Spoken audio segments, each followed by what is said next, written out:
I remember starting to dance lead years ago and just feeling an overwhelming anxiety of not knowing enough patterns to be able to lead a fun social dance. And I was hoping to use a tool like virtual reality to be able to capture that knowledge in a fun and creative way.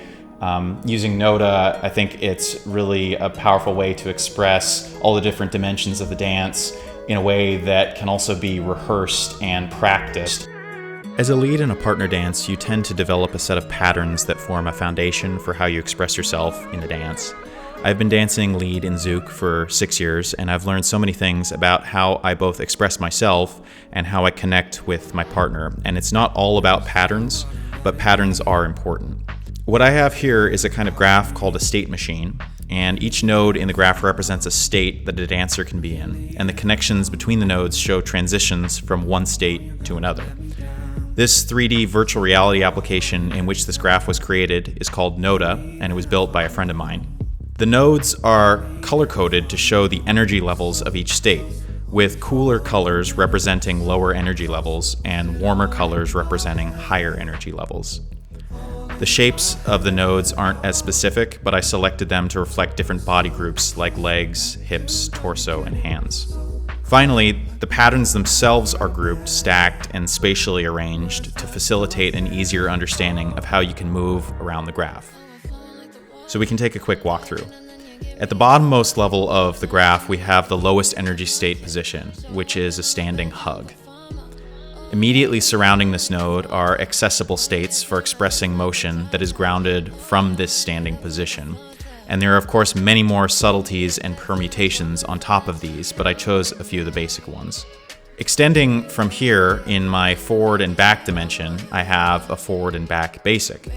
Since this is a VR application, I can physically move from one node to the other in space. This is really fun because I'm actually physically performing the motion at the same time that I'm mentally considering my next possible motion. From here, I'll demonstrate one of the most basic transitions, which is a viradinha to a lateral. In performing the motion and following these nodes, I am now in a completely different part of the graph. Between these two nodes, I am practicing my lateral from my left to my right. Back here, a slightly higher energy motion from the lateral that I enjoy is a boomerang and a bonus. From there, I like to go to Haul, which moves me over to this other section. As usual, I can return from Haul to the basic, or I can switch hands while doing the Haul, and with a crossbody lunge and a turn, I can go into the behind the back lateral, which, as you can see, is positioned directly above the normal lateral, which we were doing before. There are many other possibilities, and I've only mapped the ones that I know.